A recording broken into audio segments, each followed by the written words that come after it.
दोस्त ब्लेयर से उसकी कार लेकर आ गई थी। लेकिन अब ड्राइविंग करते हुए डेनियला देखती भी है कि उसके नंबर पर लगातार बहुत सारे जेसन्स के मैसेजेस आ रहे हैं कि वो उनके पास आ जाए। तो वहीं चार्ली के फोन पर भी ऐसे ही मैसेजेस आ रहे थे। सो आखिरकार उन्हें थककर अपने फोन्स बंद करने ही पड़ते हैं। और जेसन कहता भी है कि जब वो मल्टीवर्स में अपने इस यूनिवर्स को ढूंढ रहा था तब उसे लगा था कि उसे तो बस जेसन 2 से ही लड़ना होगा, मगर उसे अंदाजा तक न था कि यहाँ की प्रॉब्लम उससे कहीं ज्यादा बड़ी हो जाएगी। यहाँ तो सैकड़ों से के वर्जन घूम रहे हैं जो कि सब के सब डेनियला और चार्ली को पाना चाहते हैं, क्योंकि टेक्निकली अगर देखा जाए तो सब है तो रियल जेसन ही। इसके अलावा उसे कुछ समझ भी नहीं आ रहा कि वे अभी के लिए कहाँ छिपने जाएं। वे क्रेडिट कार्ड इस्तेमाल नहीं कर सकते क्योंकि फिर उससे उनकी लोकेशन ट्रेस हो जाएगी। सो तीनों डिस्कस करने लगते हैं कि उन्हें यहाँ से आगे कहाँ जाकर छुपना चाहिए, जिसके लिए जेसन कहता भी है कि चूंकि उसी के सैकड़ों वर्जन पहले से इस यूनिवर्स में आ चुके हैं, सो वो ये डिसाइड नहीं कर सकता, क्योंकि जिस जगह पर छुपने के बारे में वो खुद सोचेगा वहाँ तो उसके बाकी के वर्जन्स भी सोच सकते हैं और वे उन्हें वहाँ ढूंढ ही लेंगे।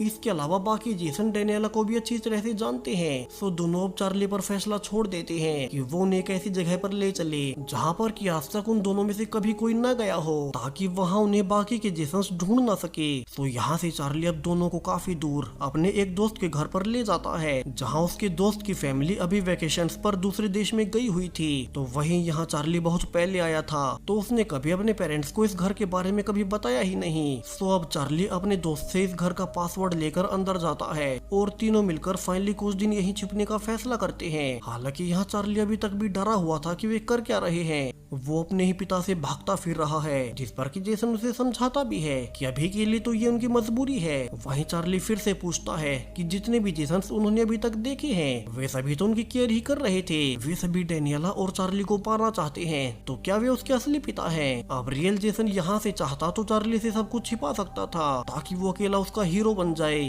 मगर वो सच्चाई बताने का फैसला करता है कि असल में जेसन 2 को छोड़कर जिसके साथ वे पिछले 40 दिनों से रह रहे थे, उसे छोड़कर बाकी के सारे ही जेसन्स वे असल में चार्ली के असली पिता ही हैं। और यहाँ से जेसन चार्ली को मल्टीवर्स थ्योरी के बारे में समझाने लगता है कि कैसे जब वो उन्हें ढूंढते हुए उस मल्टीवर्स वाले बॉक्स में था तब उसने जितनी भी बार अलग अलग डिसीजन लिए वहाँ से उसके उतने ही वर्जन्स बनते चले गए। यानी कि अभी जो सैकड़ों जेसन उन्हें यहाँ ढूंढते हुए फिर रहे हैं वे सब चार्ली के असली पिता ही हैं। और हर कोई डेनियला और चार्ली से बराबर बहुत सारा प्यार करता है। वे भी रियल जेसन की तरह मल्टीवर्स में भटकते फिर रहे थे ताकि अपनी फैमिली तक पहुंच सके, मगर वे इतने सारे जेसन्स के साथ रहेंगे कैसे? और इसकी क्या गारंटी है कि ये सारे ही जेसन्स उनके लिए एक दूसरे को मारने नहीं लगेंगे? यानी कि है तो वे सभी ही मेन जेसन्स के ही वर्जन, मगर वो प्राइम जेसन है जिसके लिए फैसलों से वे दूसरे वर्जन बने।